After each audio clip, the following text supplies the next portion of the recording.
All right, welcome everyone. My name is Seamus Doyle. I am with the marketing department at Loyola Press. Thank you so much for joining us today for this Voyages in English in service. Whether you're a new Voyages in English user or a long-time user, I think that you'll find value in this presentation. I'm gonna pass it along to Peggy Kulling. She is our managing editor and resident Voyages in English expert. And before she was creating materials for teachers, she was a teacher herself. So she's got some great insights. And I hope that you find this useful. If you have any questions during the webinar, if you go to the bottom of your screen, you'll see a little chat button as well as a Q&A. I will be monitoring both of those, so you can feel free to add any questions to the chat or put them into the Q&A. And we'll answer what we can directly in the chat. And if we need Peggy's expertise, then I'll bring the questions to her when we have some time for questions towards the end. So without further ado, Peggy Kulling. Thanks so much, Seamus. Hi, everyone. We're so pleased that you're able to spend time with us today to talk about Voyages in English, especially at such a busy time of the year for you. We're here to talk about Voyages in English because it is it's an award-winning program and writing series that has helped more than 40 million students become critical thinkers and effective, powerful communicators. We're thrilled that your students are about to join this group, and it's just the right program at just the right time to give the students what they need. So let's talk about what we're going to go over this afternoon. So this is our in-service agenda. We're going to begin by talking about the program structure.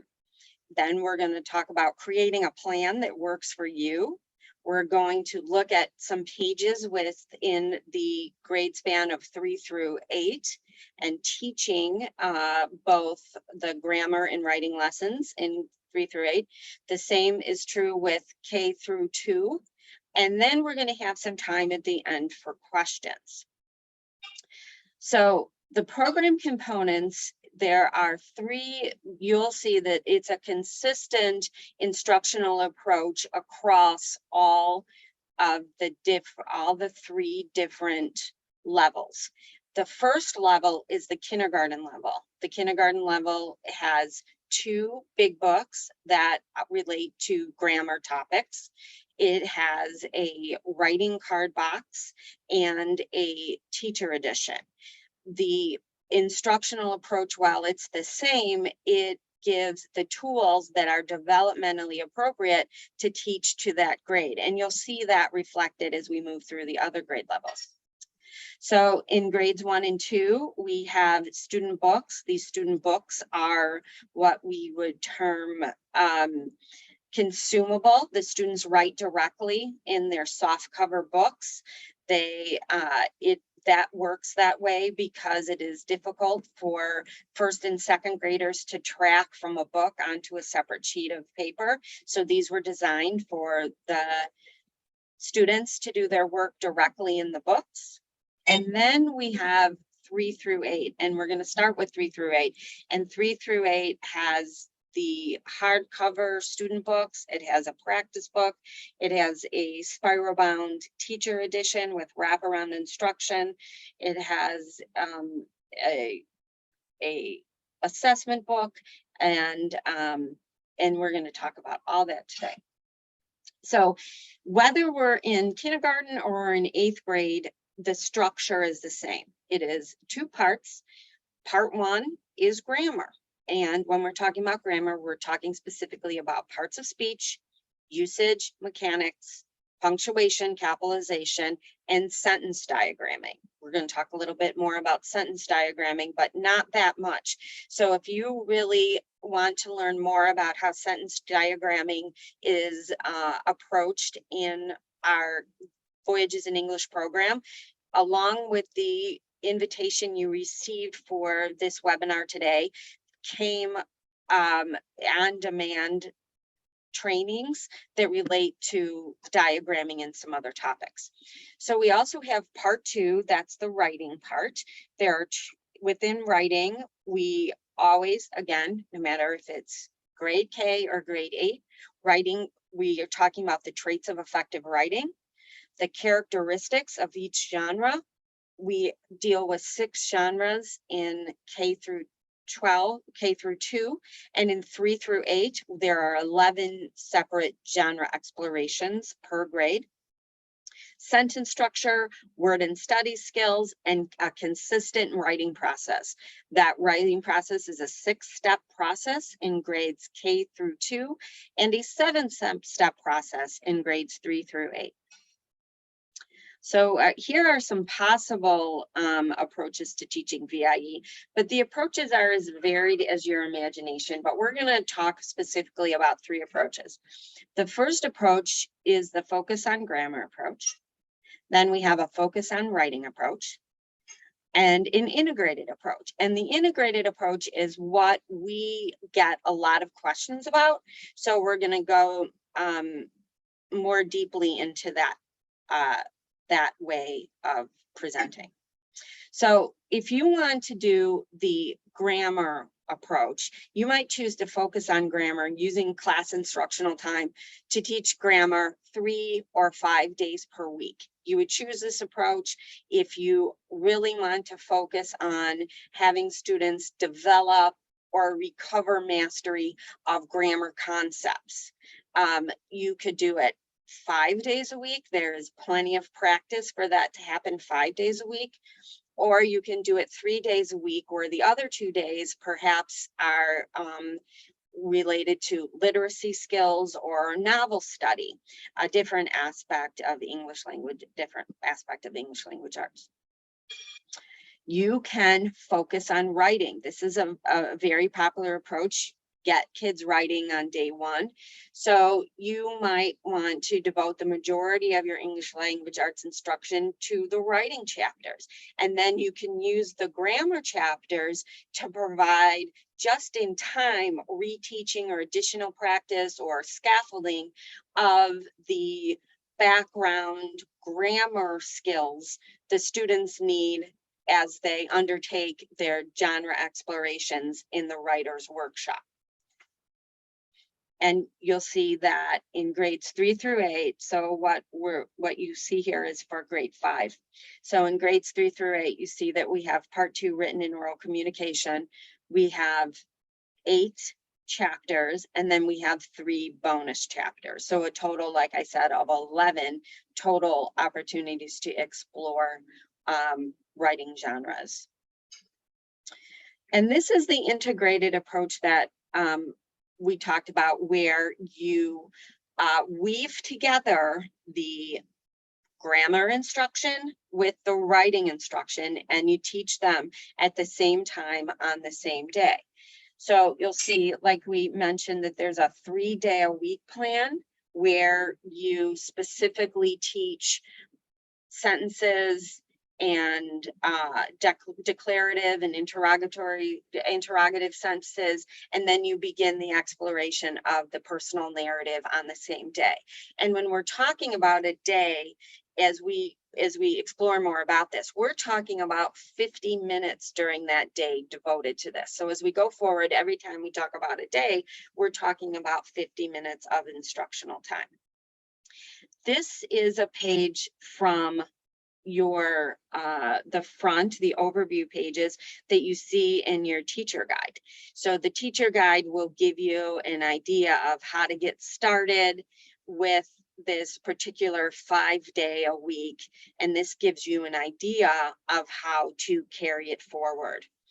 But like a lot of things, there is additional really specific instruction and resources for you, and you can find those on the Voyages in English at voyagesinenglish.com, which is the website related to Voyages in English. You can find the teacher resources by clicking on the teacher resources tile once you get to the landing page of Voyages in English.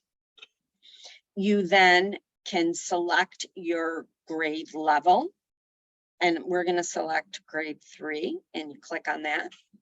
And what you get is this is a portion of some things that you will get, and we're going to look at the lesson plan. So the lesson plan for grade 3 and for all the other grades is very, very specific to how to teach them. You will see that it gives you the grammar, you see that in blue, and it gives you the page numbers that are in the student pages. And PB here means practice book. So there is a practice book associated with each of the grades 3 through 8. On that same day that you begin working with sentences, the first lesson on sentences, you also introduce the personal narratives genre. And that's what happens on day 1. You move through teaching in consort the sentences section along with the personal narratives chapter. You do this and this shows how to do it over the course of 20 days. You will see the last 6 days are devoted to the writer's workshop. The writer's workshop is where the exclusive attention during those days is on writing and revising a particular piece of writing that the students will publish in appropriate ways.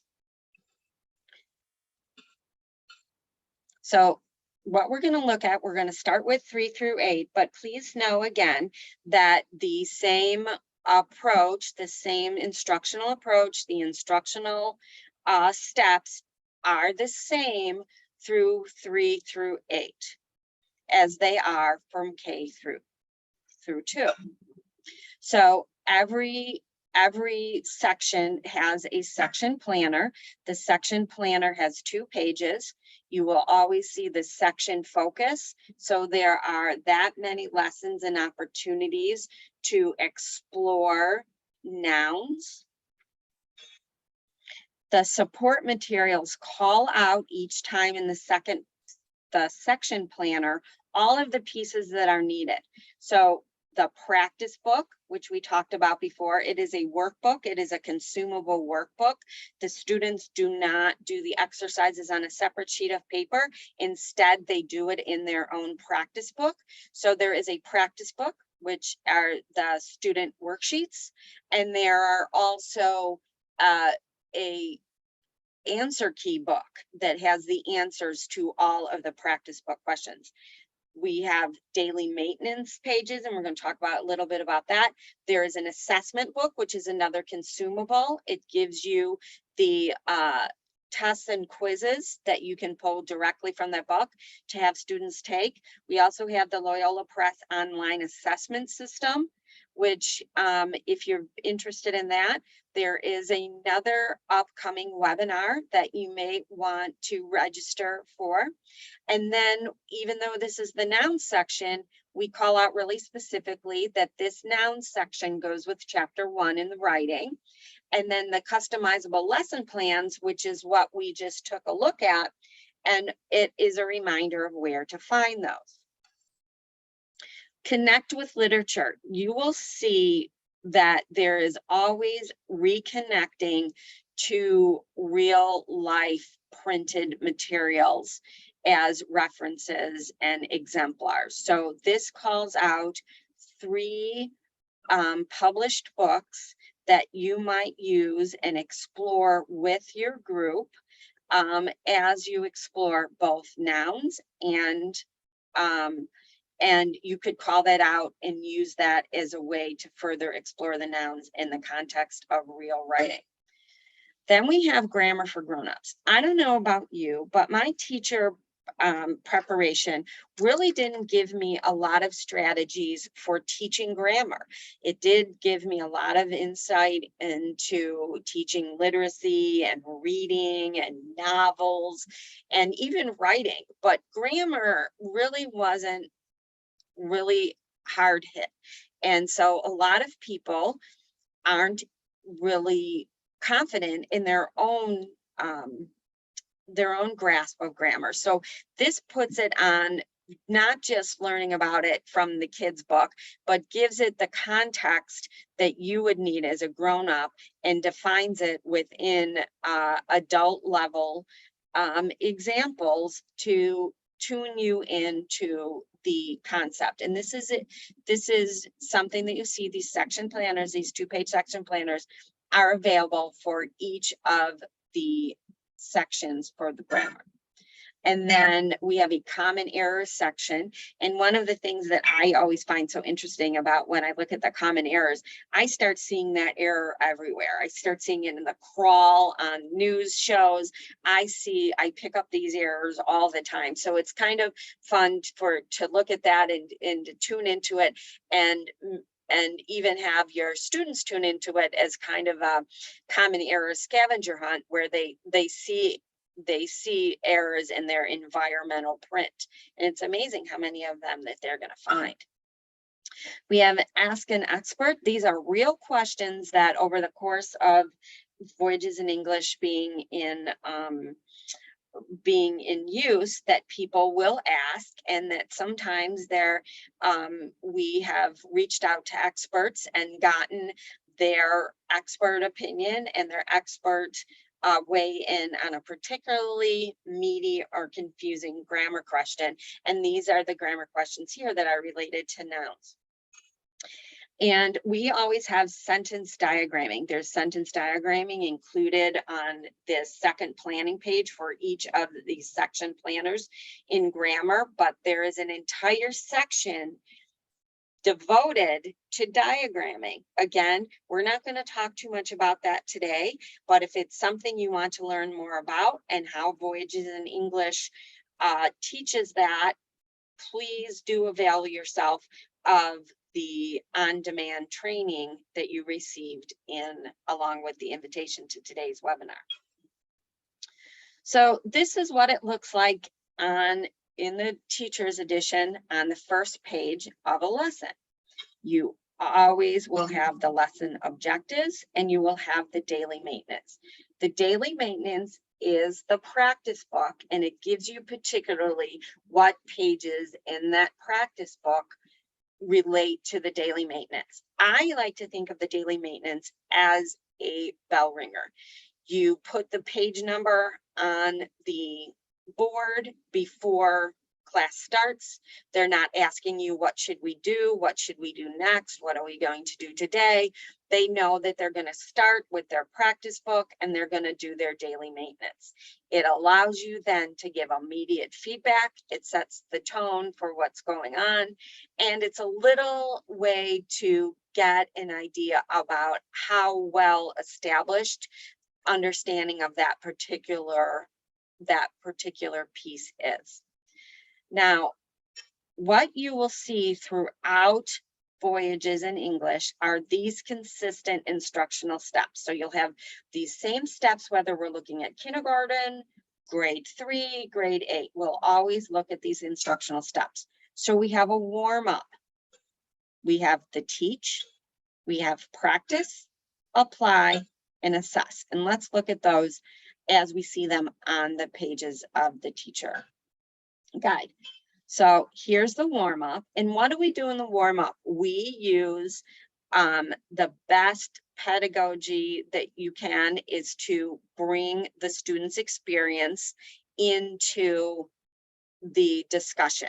So the warm up is a way to mine student experience with this particular topic, have them related in a way to themselves personally, so they become attuned to where to place this new material or where to file it, so to speak, alongside material that they already know.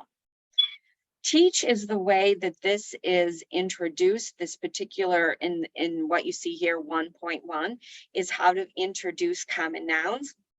It gives additional examples of common nouns and is a way to introduce the material in the student books. The practice pieces relate to how to teach each one of the exercises the students will do.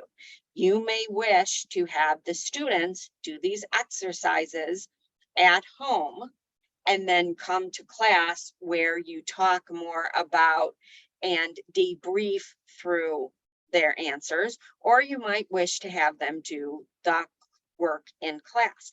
It depends on how your day is structured and how you want to have them approach a particular concept. The apply is another way beyond just the exercises in the book to put their knowledge to use, in this case about nouns. Grammar in action is a way that we are using those literature pieces that we just talked about and identify nouns within those literature pieces. And again, they are looking for this, they're looking to see how it occurs, not only in the environmental print that we talked about, but also within the context of in these nonfiction, and you can also apply it to this fiction, you can also apply it to nonfiction. And then we have assess. And assess, what we're talking about is not simply coming through with a grade. Did the student get a 70 or did the student receive 100?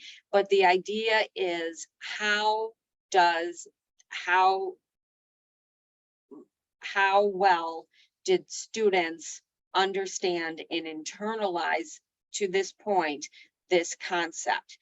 From assessing this with, it's particularly gives the page in the practice book, you can then determine whether or not you would like to reteach the lesson to a whole group, reteach the lesson to a small group who you might have determined needs just that reteaching from the larger class, or to reteach on a one-on-one.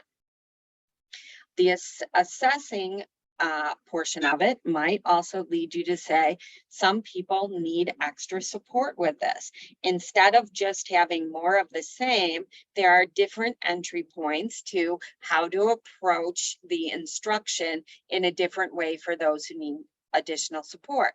Now, in addition to those who need extra support, we know that meeting individual needs also means meeting the needs of those who have already mastered it and might need enrichment. So in these teaching options, often there is an enrichment to keep children engaged who might have already mastered that particular skill. And again, to keep them engaged and to keep them part of the learning community. Speaking of learning community, there's options for cooperative learning. There are ways for people to pair and share. There's small group sharing, and it's a way to build a community of learners, and that we can each learn from one another. And then there's the writing connection. So if you are undertaking the approach where you are looking to teach both grammar and writing at the same time, here's the cue again. It's not just on that chart that you find on voyagesinenglish.com. It's also here. It's a reminder. Use these pages 214 and 215 in this instance in the writing portion of this book. So there are cues throughout, and when we get to writing, you'll see that there are cues to how to fold in the grammar. So this is teaching a writing lesson, and we spoke about the grammar section, and the grammar part of the book is broken into sections. The writing part of the book is broken into chapters, and this is the chapter you see here is about a personal narrative, relates to the genre, the exploration of personal narratives. We always have a chapter focus. We have those self-theme support materials. Instead of referencing this time the writing pages, it references the grammar pages that apply and align to the writing pages. And then again, there is a reminder, do you want your lesson plans? They are available, customizable on voyagesinenglish.com. I would like for you to, whenever you have time, which is a funny thing to say to a teacher, whenever you have time to explore the materials on voyagesinenglish.com. There are many things that you can use there that are resources that have been used, and we have found that people like to use, particularly planning resources. I think you'll find a lot of benefits in exploring voyagesinenglish.com. Here we always have the descriptors that relate to the personal narrative. And it is, again, this is teacher facing, this is facing you. It orients you to this genre. It reminds you about the indicators and the qualities present in that genre. We have the literature link. It goes back to what are some professional novels or nonfiction that relates particularly to these personal narratives. So we have the Diary of Anne Frank, which is obviously nonfiction. So it would depend on what the genre is, what the suggestions are. The students, these might be books that you already have available if you're fortunate enough in your classroom library. Perhaps they're in your school library, or they can be suggestions for students to take out from the library, the municipal library, if that's available. We have writer's workshop tips. Giving children the time to write requires a lot of planning ahead for people to be doing things. So there's a lot of writer's workshop tips, how to set that up so it's successful, so people know that if you're conferencing with another student or they're doing peer editing, how to behave otherwise, so that all of those management things are taken care of ahead of time. We have connect with grammar, and just like in the grammar sections, how we talked about and tuned in to writing, we talk about grammar here. So it gives you the points, the grammar connections here, and calls them to your attention. We also have this scoring rubric here that we have, and this is for personal narratives, and you'll see that we have 7 points here: ideas, organization, voice, word choice, sentence fluency, conventions, and presentation. And the back inside cover of the student books, these qualities are described in detail, and the students know what each of these qualities of effective writing means, and in the rubric it shows what they mean as it relates to that particular genre.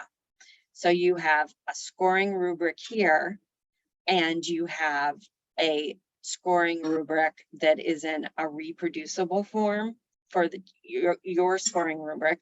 And there's also a student self-assessment rubric. And one of the things that is wonderful about teaching with rubrics is that you don't necessarily have to pass out the rubric after the writing is complete, but instead you pass it out when the writing begins, so the students understand the quality indicators and the expectations for that writing assignment. So we're introducing the writing chapter here. This is introducing the genre, the specifics of the genre again. It's a literature excerpt, which that literature excerpt is wonderfully included in the student book, so you don't have to look elsewhere for that. Those professional literature excerpts are included. This literature link shows how the personal narrative that we see in Anne Frank, The Diary of a Young Girl, how a personal narrative is expressed in that particular common book. So the other thing that we have is the reading the student model. and the student model is included in the student book. And one of the things that is so important about the student model is we don't necessarily expect somebody in 5th grade to be able to write at a professional level, but we do need really good quality indicators and models for student writing. So for each genre, there is that professional published exemplar model, and there is one that relates to a very effective piece that is done ostensibly by somebody in that grade. In this case, it's in 5th grade. So we have the teaching options, and we always have other things that you can do. Teachers always personalize their instruction, even if they've been teaching the same thing for the past 10 years. It's a new group of students, and you personalize it and use options that best relate to what the student needs of that particular cadre. So when we're within these writing lessons, you can jump right into the writer's workshop. But the way that this is designed is that you look at quality indicators before you do that. So you see that we still have the warm up, teach, practice, apply, and assess. But the first thing that we do is we look at the traits of a personal narrative. What makes a good personal narrative? So we have activities that help students work with those qualities. And then we talk about what are the skills and habits of good writers in the lessons. And all of these lessons build the foundation for this, what the students need to be successful in the writer's workshop. So we have the warm up, like we said, we have the teach, again, the way to introduce the material in the book. The practice, when we're in the writing chapters, we call them activities and not exercises. We have the apply, and the apply in this instance would either signal discussion within something to do in the writer's corner, usually a quick writing task. And then you'll also see in some, we have a speaker's corner. So we will help develop, this helps develop students' oral presentation skills as well as their written presentation skills. And then again, we have the assess. We are not only taking the temperature of the students and how well they have understood the content, but we're evaluating, hey, did that work out? Did I have a lot of people participating in my discussion of this? Did I have a lot of people looking at me blankly? All of that type of things that you're so good at doing, that you assess. And when, whatever you choose, you have these reteach options to deploy, to grab on to those people, whether again, it's the whole group, it's a small group, it's a pair, it's an individual, to reteach it in a different way to get more understanding. So now we're going to talk about a writing lesson in the writer's workshop. And you'll recall that when we saw that chart, the chart showed us that you're going to do these writer's workshops over about between 5 and 6 days of class time. And again, for these Voyages in English lessons, that would be a 50-minute instructional time. So for grades 3 through 8, we have a 7-step writing process. And this is the same type of, these are the same steps that professional writers use. And at Loyola Press, these are the 7-step writing process that we use when we develop content. So you have the pre-writing, drafting, content editing, revising, copy editing, proofreading, and publishing. And what I mentioned is that we have 7 steps in the writing process in 3 through 8 and 6 steps in grades K through 2. The step that is not included is the content editing step when we are in grades K through 2. So let's take a look at the writer's workshop. So the writer's workshop talks about what we are going to do step by step. So the pre-writing and drafting. It always talks about what that objective is. You will see that the lessons always include a brief description of that step in the process. It shows how there are steps in the process, and nobody, not even the most expert writer, goes directly from idea to publishing. So it gets people in the habit of believing that writing needs to be refined, and it is a multi-step process. And you see that we have pre-writing, and in this instance, you see that we have highlighted choosing a topic, and you know that we have ideas there. And you'll recall from when we took a look at the rubric, we saw that ideas were part of the rubric as one of the quality indicators of the effective writing. And we continue with the pre-writing with organization. This particular example that you see is the organization strategy is using a storyboard. And one of the things that you'll find, while this is for grade 5, a really nice entry point for a lot of young writers is storyboarding it, because they might tend to think first in pictures and then have to associate the words with the pictures. So it's an interesting point, and throughout Voyages in English, there are many different options for organization. And while they use particularly and create a storyboard for this particular lesson, there are many others using different graphic organizers, using outlines. So it introduces students to many different ways to organize their writing. So they can then generalize that understanding of organization to when they're writing across content areas, because that having the structure on which to build their writing is so very important.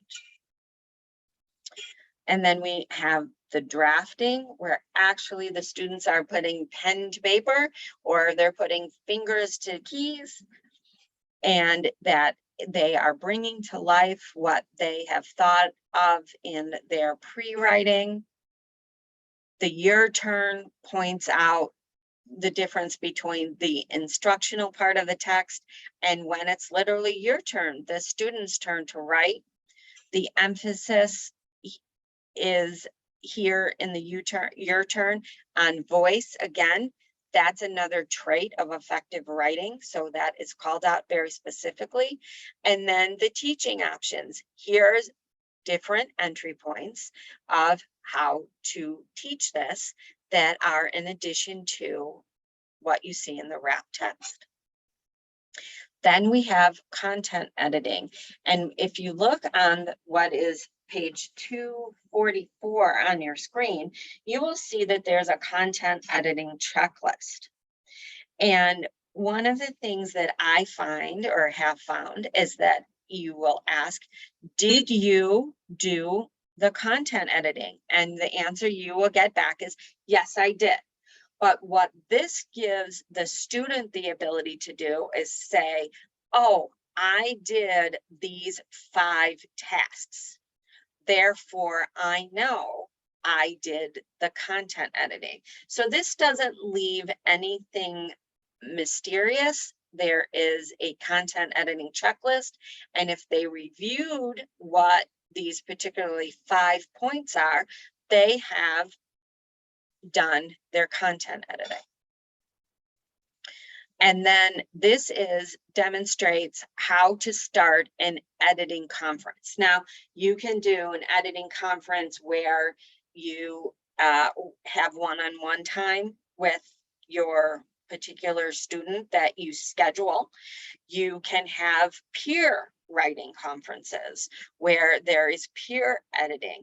And this is where your own organization and classroom routines will allow you to have successful conferences when students know what to do when you're otherwise engaged. And one of the things that people do when they're doing their writing conferences is they might assign either practice book pages or the grammar pages for students to complete while you're undertaking these editing conferences.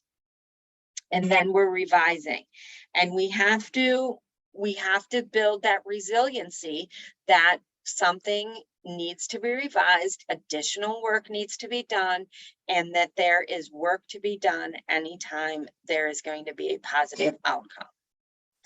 And then they are going to revise their drafts, and they might revise their drafts with the help of a partner. They might revise their drafts at home. They might revise their drafts further with you. Copy editing and proofreading. Again, you ask, did you copy edit your work? And that might be a little, what's the difference between copy editing and proofreading? Well, we have the copy editing and proofreading checklist that you will see here. Did you answer these questions? Is that what you did when you copied it? Is that what you did when you proofread it? And then when we're talking about copy editing in this instance, we're asking that the students pay particular attention to sentence fluency. Does the work read as intended? And word choice. Are we using vivid language? Are we using vivid verbs and not just more weak adverbs? So these would be things that you would work on in the copy editing as well. And then proofreading, and again, here's the proofreading checklist. You review the proofreading checklist, ask students to proofread their work, and again, they can share it. And what you see here is that are common proofreading marks. So if students are proofreading their work in print, they can use these common marks. And that is another way for them to communicate with others about changes that need to be made. Those proofreading marks you will also find within each student book and not just on this page. Also, there are ways that you can walk students through proofreading and making changes in digital documents as well. And then publishing. There are a lot of different opportunities and suggestions for how to publish student work so they get so students have the opportunity to have an authentic audience and be able to communicate with people beyond their just themselves and you, and beyond their classroom. It could be something as simple as changing publishing by giving your work, child giving their work to a child in another class to review and revise. It could be publishing in something as simple as putting it on the bulletin board. It can be publishing it in the newsletter if you have a class newsletter, or in the school newsletter, or other safe places where student work will have an authentic audience. And they publish their drafts, and it's an opportunity for them to develop or further develop keyboarding skills. I think that kids a lot of time do a lot of great thumb keyboarding, but the keyboarding required to write a draft is different, and it gives them the opportunity to work on spacing and formatting. And that with the final piece, they should be neat, and consistent. And we're back to the rubrics again. We have the students now look at the rubric, use it as a checklist. Have they gone through all of the traits, and have they included them in this to make it effective writing? And then you will use the scoring rubric to actually give them a grade, but you'll see that you are using the same indicators, the same traits that they have. It demystifies it for them and helps them continue to grow in their understanding of how they can improve their own writing. And then you can do a formal assessment in the assessment book as your last day of the writer's workshop. Keeping a student portfolio is, you can remind students to keep their portfolios. I think that sometimes that doesn't always work. If you leave it up to the student to maintain their own portfolio, you might want to find a place in the classroom where students, something as simple as having a file folder, or what we used to do is have those old pizza boxes as the portfolios. But keeping and having students be able to see the growth in their work over time is something that really helps them with their metacognition and their ability to refine their own work and grow in their understanding of the writing process. So let's just talk about how what we saw in 3 through 8 is carried out in grades 1 and 2. So again, we have a section planner. You'll see the things that were reflected in 3 through 8. You see them turn up right here in this section planner. We have that section focus, the support materials. The support materials here are fewer because we do not have the practice book for grades 1 and 2, because the grades 1 and 2 themselves are consumable. You can write right on those pages. So it's sentences is this section. The correlating writing chapter is chapter 1, personal narratives. There are assessment pieces available on the Loyola Press online assessment system. And again, for grades 1 and 2, there are those lesson plans that show you how to teach each of these sections in conjunction with the writing lessons. And then connect with literature. We have a grade and developmental appropriate literature connections that you can bring into the classroom or invite the students to look at how sentences are used in these published works. Here we have grammar for grown-ups on the right side, and it again gives you, it reorients you or reminds you of things that relate to sentences. And what we have in grades 1 and 2, as well as in kindergarten, which we're going to talk about in just a minute, is that we have these independent writing centers. So in these independent writing centers, it gives students the ability to work independently on supported writing projects. You will find those activities for the independent writing centers on pages OV18 and OV21. That means it's in the beginning, in the overview pages of your teacher guide.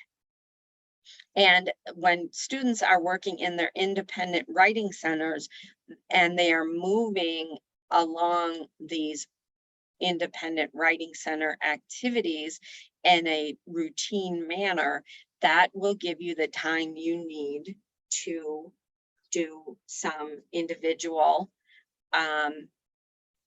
conferencing with your writers. We have common errors, just like we talked about before, and daily maintenance. You'll recall that when we talked about daily maintenance, that bell ringer stuff, we talked about that as coming from the practice books. There are not practice books for grades 1 and 2. So here we have the daily maintenance right here in the book, and that comes in the form of these daily edits. So the idea is that you make these sentences available on each of these days of the week. You can put them in on a reproducible and pass them out to the class. You can put them on the board, and then you ask the students to edit them before you begin work on your lesson. And just like we saw in 3 through 8, we have the objectives, and we're going to go through the daily maintenance, and we have the warm up again. We have teach, practice, apply, and assess.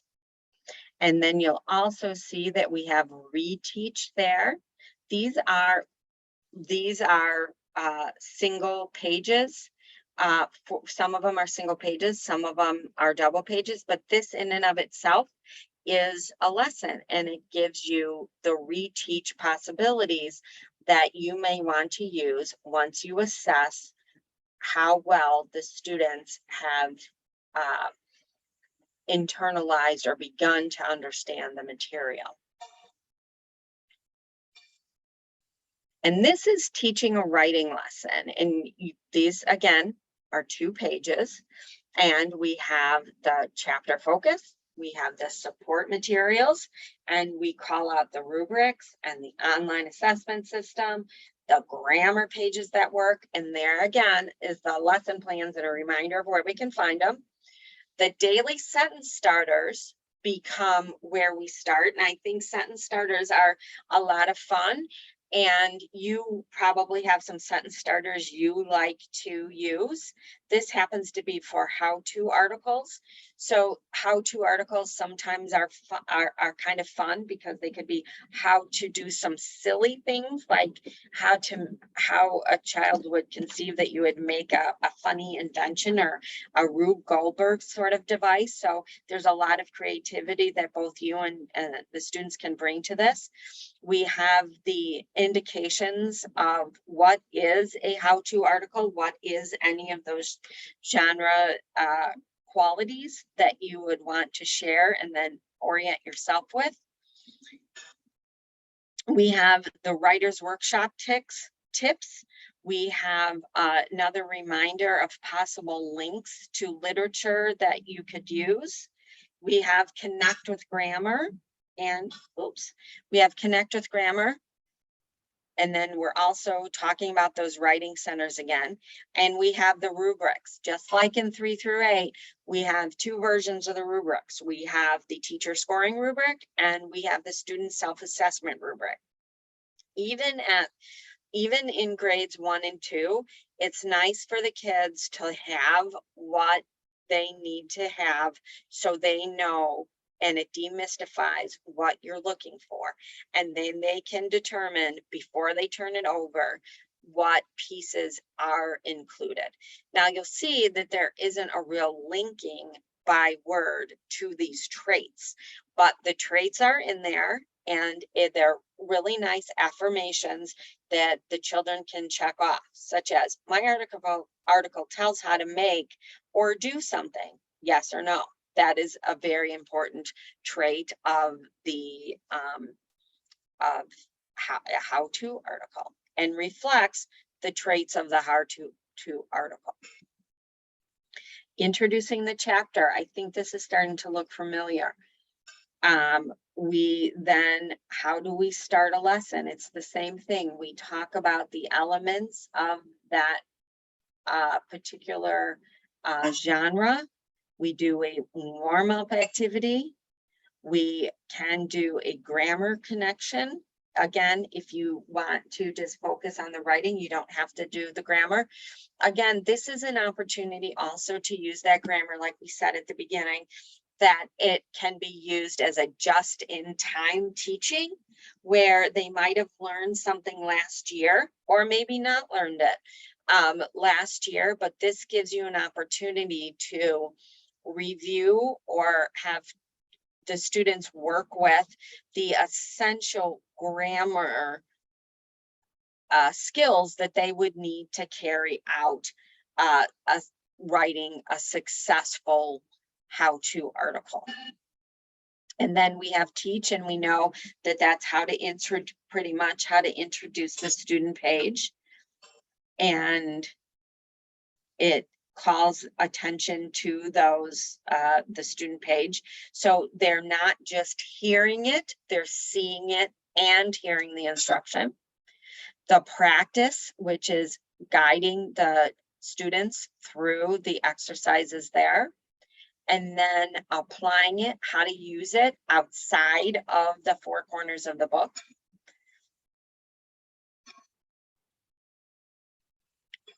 And then assess. Again, was this a successful lesson in that?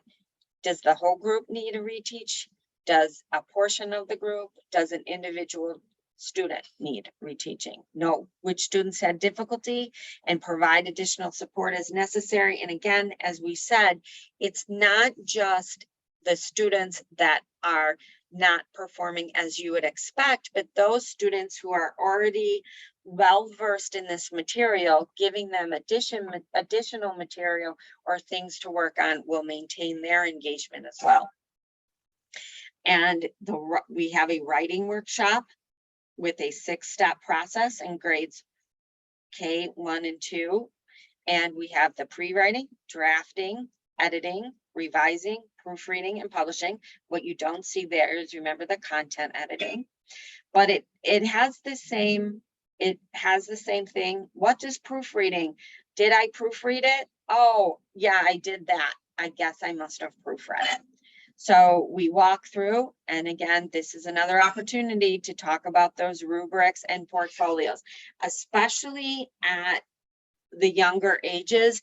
Keeping a student portfolios of their work is important to help communicate progress over time to parents and others, and have additional ways to be able to have artifacts that demonstrate where a child is in their particular development or grasp of a particular skill. And here are those rubrics again. Now we have kindergarten, and kindergarten, because we know people come in with a lot of different levels of development. Some kids come in knowing how to read. Some kids come into kindergarten not really even understanding the first letter or being able to recognize the first letter of their own name. So when we're talking about doing this with kindergarten, there are so many entry points to introduce children and make them begin to start thinking of themselves as writers, which is such an important part of any learning process. So we have those big books. They're really big, and they allow you to open it and have like circle time or reading time where students can point to things and you can point things out. We have a very beautiful and easy to follow teacher guide, and then the writing cards. And we're going to talk about all of these in the part they play in kindergarten. So this is what a grammar lesson would look like. So you'll see that there are not student pages here. Instead, what you see are a small version of what you see on those big book pages. So you let the students gather around, you introduce the concept of capitals and lowercase letters. And another thing that you might see on this 2-page spread here for this particular lesson is that it's really specific in its pacing. And I like to call it like bite size.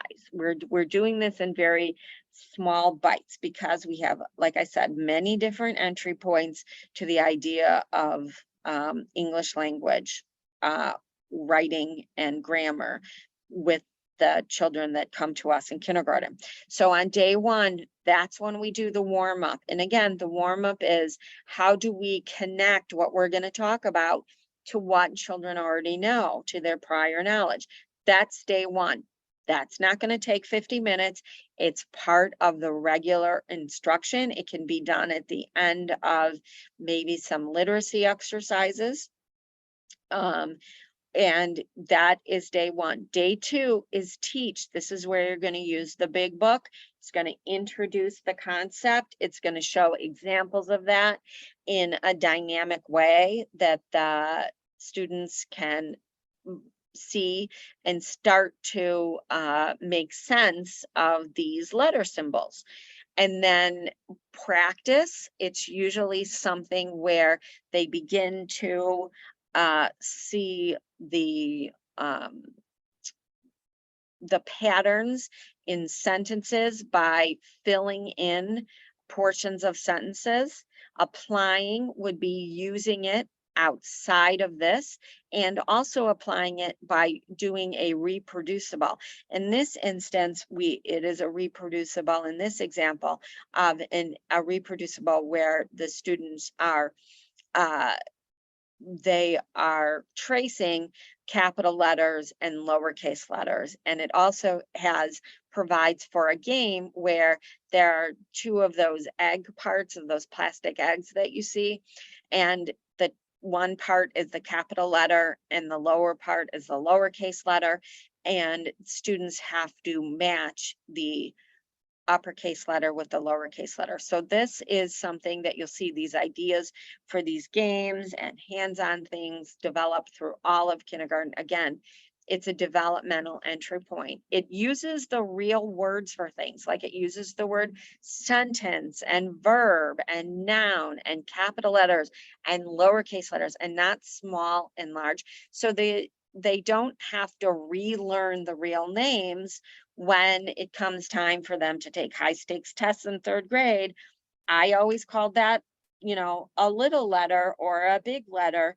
They know from the beginning that it is a capital letter and a lowercase letter. So they don't have to navigate different ways of talking about these pieces of grammar. We have the objectives and materials, just like we had before, and the materials list is broken down to what you need for each day. And then here we have the writing connection, just like we had the writing connection and the grammar pieces for the upper grades, we have them here. And then assess. They have many different assessment options are available right within the book because they're authentic assessment options. So there's different types of assessment which are detailed within the book: the diagnostic, the formative, and summative assessment. And you can figure out what is best at what time of the year with what students to use. We have an assessment checklist is something that you would fill out. It's grammar skills and how are we doing this? How are we reporting these assessments? And then daily assessments, which have to do with teach by walking around, how are children interacting with these, and that gives you a better snapshot of what the child is doing that day and provides, when done daily, as growth over time. And then this is a discussion about record keeping in portfolios and how to do that and how to do audio portfolios as well as portfolios that contain student writing. And here's a writing lesson. And again, we aren't using as the basis of the instruction a student book. Instead, we are using the writing card box, and we'll talk a little bit about that. We have the objectives and materials. You'll see again that this is something that is taught in bite-sized pieces over 5 days. So we have a warm-up, the teach activity practice. It often has students working and drawing pictures to illustrate different things. And this is sequencing in a story, what we're showing here, the beginning, middle, and end. And before we apply the words to it, we can draw pictures to show our understanding.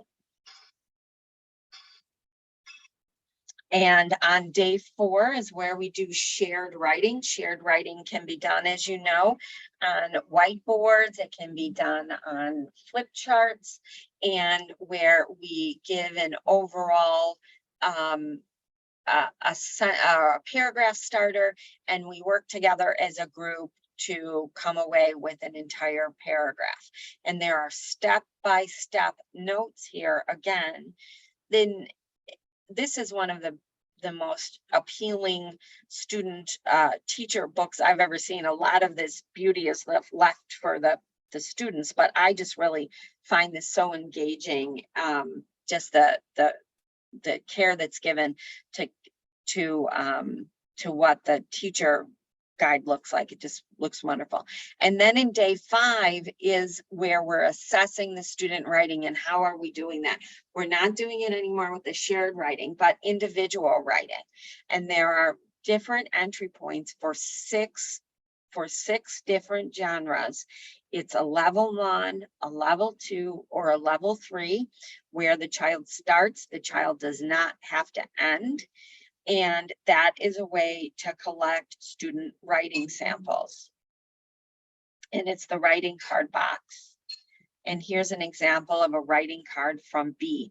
So instead of just telling a child, remember a time when you helped cook something? What was it? Write a story about that. You give the frame that helps them convey the information that they want to do, and they have a piece of writing that is personal narrative. If they are more that you can determine what level you want the students to begin at and move to. It is really specifically outlined. Again, this is in the teacher book in grade K.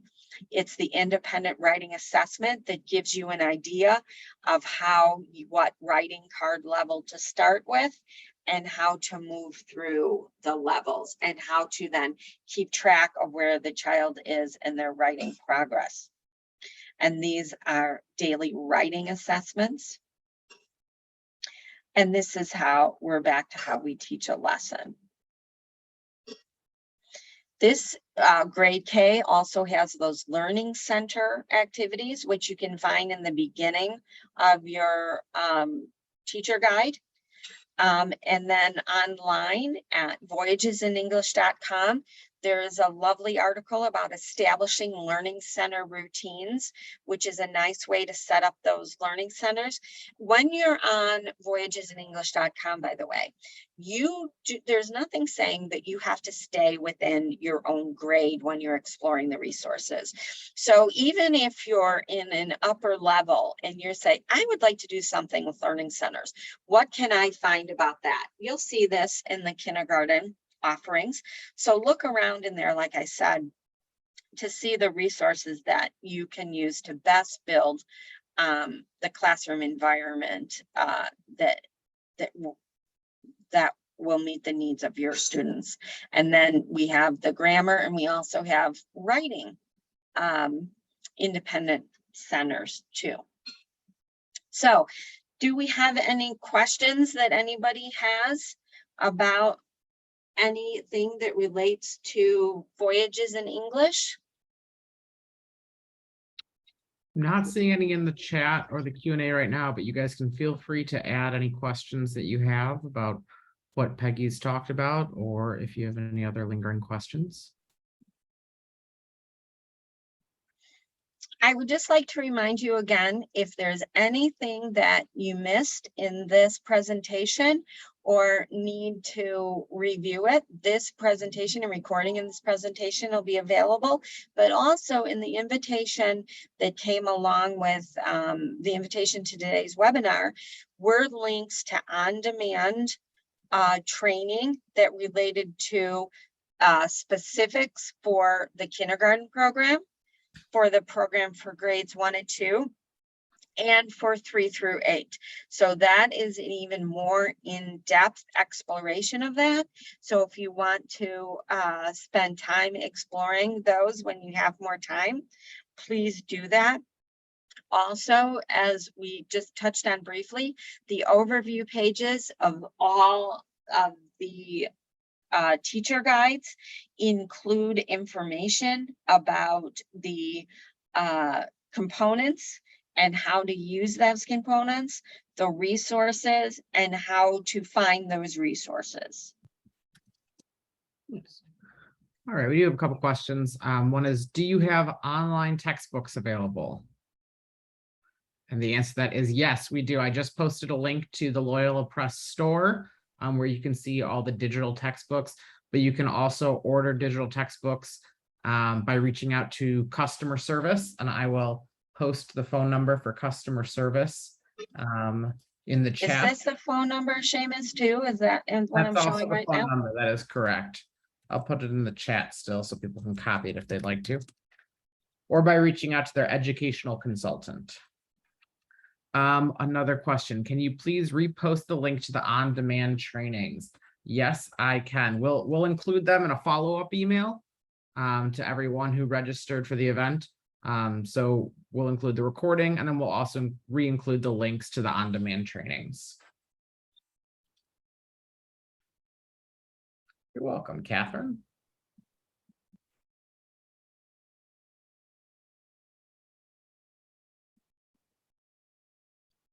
All right. If we don't have any other questions, I think we're going to wrap up. Thank you guys so much for your time and your attention. We really appreciate you guys are using Voyages in English, and we hope that it is beneficial to you as teachers and also to your students. And we really appreciate all that you're doing for all of the children that you're doing it for. It's not an easy job, and we are in awe of your willingness to undertake it. Thank you.